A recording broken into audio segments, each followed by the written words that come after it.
ওয়াল মুতাল্লাকাতু ইয়াতারাব্বাসনা বিআনফুসিহিন্না সালাসাতা কুরু। যদি কোনো পুরুষ তার স্ত্রীকে 3 তালাক দিয়ে দেয়, তাহলে ওই স্ত্রীর ইদ্দাতের মেয়াদ হলো সালাসা কুরু, 3 হায়েজ বা 3 মাসিক। কোনো স্বামী যদি তার স্ত্রীকে 3 তালাক দিয়ে দেয়, তাহলে 3 হায়েজ অতিক্রম না হওয়া পর্যন্ত ওই স্ত্রী অন্য জায়গায় বিবাহ বন্ধনে আবদ্ধ হতে পারবে না। এই 3 হায়েজ বা 3 মাসিক হলো তার ইদ্দত। আর যদি এমন হয় যে বিবাহ করার পর স্ত্রীর সঙ্গে সহবাস হয়নি, সহবাসের আগেই তাকে তালাক দিয়ে দিয়েছে, তাহলে ওই স্ত্রীর জন্য কোনো ইদ্দত নাই। সে যখন তখন ইচ্ছা করলে অন্য স্বামী গ্রহণ করতে পারে। আর যে স্ত্রীর মাসিক বন্ধ হয়ে গেছে, বয়স হওয়ার কারণে মাসিক বন্ধ হয়ে গেছে, এই অবস্থায় যদি স্বামী স্ত্রীকে তালাক দেয়, তাহলে ওই স্ত্রীর ইদ্দত হলো 3 মাস। 3 মাস হলো তার ইদ্দত। 3 মাস পরে সে ইচ্ছা করলে অন্য জায়গায় বিবাহ বন্ধন আবদ্ধ হতে পারবে। আর যদি গর্ভে সন্তান থাকে, তাহলে তার ইদ্দত হলো সন্তান ভূমিষ্ঠ হওয়া পর্যন্ত। সন্তান ভূমিষ্ঠ হওয়ার আগ পর্যন্ত অন্য জায়গায় বিবাহ বন্ধন আবদ্ধ হতে পারবে না। এই ক্ষেত্রে অনেকে সন্তান গোপন করতে পারে, কেবল 1 মাস সন্তান হয়েছে, এইটা গোপন করে দ্বিতীয় স্বামীর সঙ্গে বিবাহ বন্ধন আবদ্ধ হতে পারে, সন্তানকে দ্বিতীয় স্বামীর বলে চালিয়ে দেবে এই জন্য। অথবা অনেকে সন্তান নষ্ট করে আর দ্বিতীয় স্বামীর সঙ্গে দ্রুত বিবাহ করার জন্য, এটার কোনোটাই বৈধ না। আল্লাহ রাব্বুল আলামিন বলতেছেন, ওয়ালা ইয়াহিল্লু লাহুন্না আন ইয়াকতুমনা মা খালাকাল্লাহু ফি আরহামিহিন্না ইন কুননা ইউমিননা বিল্লাহি ওয়াল ইয়াউমিল আখির। আল্লাহ রাব্বুল আলামিন তার যেই গর্ভে সন্তান দিয়েছেন, এই সন্তান গোপন করা তার জন্য বৈধ হবে না, যদি সে আল্লাহর প্রতি ঈমান এনে থাকে, আখিরাতের প্রতি ঈমান এনে থাকে। وَبُعُولَتُهُنَّ أَحَقُّ بِرَدِّهِنَّ فِي ذَلِكَ إِنْ أَرَادُوا إِصْلَاحًا। আর যদি 1 তালাক অথবা 2 তালাক দেওয়ার পরে 3 তালাকের আগে স্বামী যদি স্ত্রীকে ফিরিয়ে নিতে চায়, তাহলে স্বামীর জন্য স্ত্রীকে ফিরিয়ে নেওয়ার পরিপূর্ণ হক আছে। ওয়ালাহুন্না মিসলুল্লাযী আলাইহিন্না বিল মা'রুফ। স্বামীর প্রতি স্ত্রীর ন্যায় সঙ্গত অধিকার আছে। যেমনভাবে স্ত্রীর প্রতি স্বামীর অধিকার আছে, স্ত্রীর প্রতি স্বামীর যেমন অধিকার আছে, স্বামীর প্রতি স্ত্রীর অনুরূপ অধিকার আছে। তবে ওয়ালিররিজালি আলাইহিন্না দারাজা। আল্লাহ রাব্বুল আলামিন স্ত্রী থেকে স্বামীর মর্যাদা এবং অধিকার উঁচু করেছেন, বেশি দিয়েছেন। আল্লাহু আজিজুন হাকীম। নিশ্চয় আল্লাহ মহাপরাক্রমশালী এবং মহাবিজ্ঞানী। আত-তালাকু মাররাতান। আইয়ামে জাহিলিয়ার যুগে তালাকের কোনো নির্দিষ্ট সংখ্যা ছিল না। মানুষ 1 তালাক দিত, আবার ফেরত নিত, আবার তালাক দিত, আবার ফেরত নিত, আবার তালাক দিত, আবার ফেরত নিত, আবার তালাক দিত, আবার ফেরত নিত। নির্দিষ্ট কোনো সংখ্যা ছিল না। ইচ্ছা করলে 1000 বার তালাক দিতে পারত। এইভাবে স্ত্রীকে ছাড়তো না, আবার স্ত্রীকে স্ত্রীর মর্যাদা দিয়েও রাখতো না, এভাবে ঝুলিয়ে রাখতো। আল্লাহ রাব্বুল আলামিন আয়াত নাযিল করলেন, আত-তালাকু মাররাতান। তুমি স্ত্রীকে 2 বার তালাক দিতে পারবা। 2 বার তালাক দিয়ে তোমার ফিরিয়ে নেওয়ার অধিকার আছে। 3 নম্বর তালাক দিলে আলাদা হয়ে যাবে, আর তুমি তাকে ফিরিয়ে নিতে পারবা না। তোমার সর্বোচ্চ ফিরিয়ে নেওয়ার মেয়াদ হলো 2 তালাক। ফাইমসাকুম বিমারুফিন আও তাসরিহুম বিইহসান। 2 তালাক দেওয়ার পরে তুমি ন্যায়সঙ্গতভাবে স্ত্রীকে ফিরিয়ে নেবে, অথবা ন্যায়সঙ্গতভাবে 3য় তালাক দিয়ে তুমি স্ত্রীকে বিদায় করে দেবে। ওয়ালা ইয়াহিল্লু লাকুম আন তাখুযু মিম্মা আতাইতুমুহুন্না শাইআ।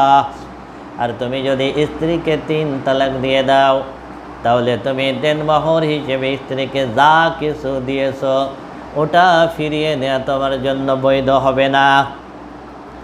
ইল্লা আন ইয়াখাফা আল্লা ইউকিমা হুদুদাল্লাহ ফাইন খিফতুম আল্লা ইউকিমা হুদুদাল্লাহি ফালা জুনাহা আলাইহিমা ফীমা ইবতাদাত বিহি।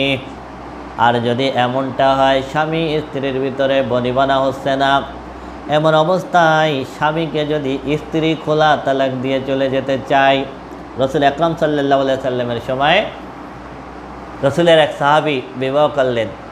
স্ত্রী এই সাহাবীকে সহ্য করতে পারেন না, কারণ তিনি একটু বেটে ছিলেন, দেখতে একটু কুৎসিত ছিলেন। এই স্বামী স্ত্রীকে একটা বাগান দেনমোহর হিসেবে দিয়েছিলেন। স্ত্রী রসুলের দরবারে এসে বলতেছে, আমি বিবাহ বিচ্ছেদ চাই। রসুল আকরাম সাল্লাল্লাহু আলাইহি সাল্লাম বললেন, তোমাকে যে বাগান দেওয়া হয়েছে এই বাগান তুমি ফেরত দেওয়ার মাধ্যমে তুমি চলে যেতে পারো, তালাক নিয়ে যেতে পারো। এরপরে ওই নারী স্বামীকে ছেড়ে দিয়ে চলে যায়। আল্লাহ রাব্বুল আলামিন বলতেছেন, যদি স্ত্রী নিজের থেকে স্বেচ্ছায় খোলা তালাক দিয়ে চলে যায়, তাহলে স্বামী স্ত্রীর দেনমোহর ফিরিয়ে নিতে পারবে। তার মানে স্বামী যদি তালাক দেয় দেনমোহর ফেরত নিতে পারবে না, আর স্ত্রী যদি তালাক দেয় তাহলে স্ত্রী দেনমোহর পাবে না, স্বামী ফিরিয়ে নিতে পারবে। তিলকা হুদুদুল্লাহি ফালা তা'তাদুহা, এটাই হলো আল্লাহর সীমারেখা, তোমরা এই সীমারেখা অতিক্রম করবে না। ওয়ামান ইয়াতাআদ্দা হুদুদাল্লাহি ফাউলাইকা হুমুজ জালিমুন, আর যেই ব্যক্তি আল্লাহর সীমারেখা অতিক্রম করে তারাই হলো প্রকৃত জালেম। ফাইন তাল্লাকহা ফালা তাহিল্লু লাহু মিন বাদু হাত্তা তানকিহা যাওজান গায়রাহু, আর স্বামী যদি স্ত্রীকে তালাক দিয়ে দেয়, ফালা তাহিল্লু লাহু মিন বাদু হাত্তা তানকিহা যাওজান গায়রাহু, 3 তালাক যদি হয়ে যায়, স্বামী ওই স্ত্রী স্বামীর জন্য, ওই প্রথম স্বামীর জন্য হালাল হবে না, আবার ফিরে আসতে পারবে না, যতক্ষণ না পর্যন্ত দ্বিতীয় অন্য স্বামীর সঙ্গে বিবাহবদ্ধ না আবদ্ধ না হয়। ফাইন তাল্লাকহা, আর দ্বিতীয় স্বামী যদি তালাক দিয়ে দেয়, ফালা জুনাহা আলাইহিমা আন ইয়াতারাজাআ ইন জান্না আন ইউকিমা হুদুদাল্লাহ, দ্বিতীয় স্বামী যদি আবার তালাক দিয়ে দেয় এবং ওই স্ত্রী আর প্রথম স্বামী যদি চিন্তা করে আমরা মিলেমিশে থাকতে পারবো, তাহলে তারা আবার ফিরে আসতে পারবে। তার মানে হলো প্রথম স্বামী 3 তালাক দিয়ে দেওয়ার পর ইচ্ছা করলেই স্ত্রীকে ফেরত আনতে পারবে না।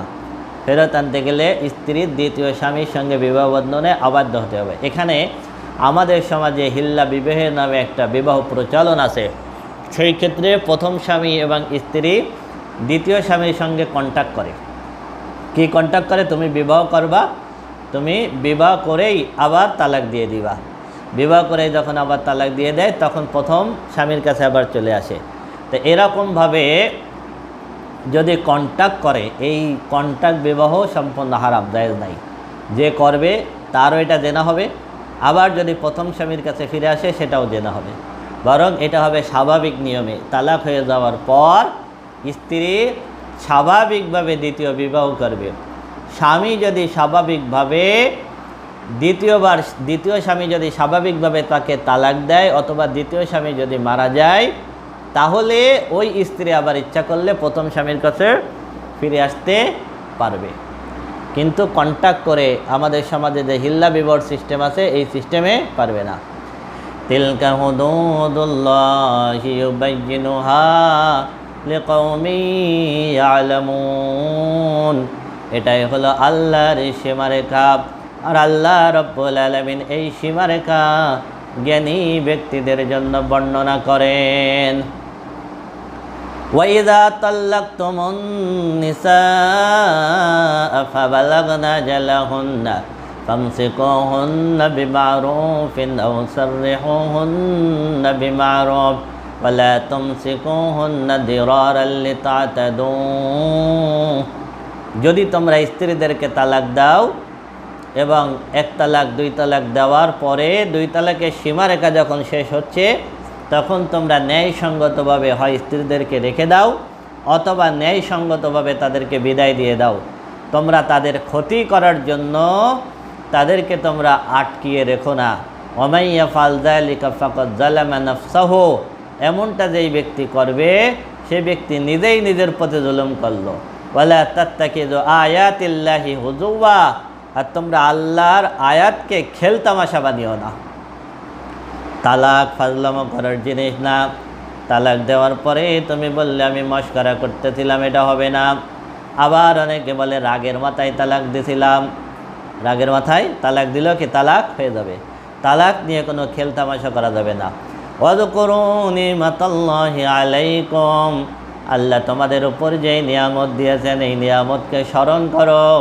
ওয়া মা আনজালা আলাইকুম মিনাল কিতাবি ওয়াল হিকমাতি ইয়াইযুকুম বিহি, আল্লাহ রাব্বুল আলামিন তোমাদের উপর যেই কিতাব নাজিল করেছেন, তোমাদেরকে যেই হিকমত দিয়েছেন যেটা তোমাদের জন্য নসিহাত, এইটার কথা স্মরণ করো। ওয়াত্তাকুল্লাহ, আল্লাহকে ভয় করো। ওয়ালামু আন্নাল্লাহা বিকুল্লি শাইইন আলিম, আর জেনে রাখো নিশ্চয় আল্লাহ সকল বিষয়ে সর্বজ্ঞানী। ওয়াইযা তাল্লাকতুমুন নিসা ফাবালাগনা আজালাহুন্না ফালা তা'দুলুহুন্না আন ইয়ানকিহনা আযওয়াজাহুন্না ইযা তারাদাও বাইনাহুম বিল মারুফ। রাসূলের সময় একজন ব্যক্তি তার স্ত্রীকে 1 তালাক দিল। এরপরে যখন স্ত্রীকে ফিরিয়ে নিতে চাইল, স্ত্রীর ভাই বাধা দিল। আল্লাহ রাব্বুল আলামিন বলতেছেন, যখন তোমরা স্ত্রীদেরকে 1 তালাক অথবা 2 তালাক দিয়ে আবার যখন ফেরত নিতে চাইবে, যদি তোমরা ফেরত নিতে চাও, স্ত্রী যদি তোমার কাছে ফেরত আসতে চাই, খবরদার স্বামীর সঙ্গে বিবাহ বন্ধনে তোমরা বাধা দিবে না। যালিকা ইউআযু বিহি মান কানা মিনকুম ইউমিনু বিল্লাহি ওয়াল ইয়াউমিল আখির যালিকুম আযকা লাকুম ওয়া আতাহার, এই নসিহত তোমাদের মধ্যে ওই ব্যক্তির জন্য যে আল্লাহর প্রতি ঈমান আনে, আখিরাতের প্রতি ঈমান আনে, এটা তোমাদের জন্য উত্তম এবং তোমাদের জন্য পবিত্রতা। আল্লাহু ইয়ালামু ওয়া আনতুম লা তা'লামুন, আল্লাহ সব কিছু জানেন কিন্তু তোমরা সব কিছু জানো না।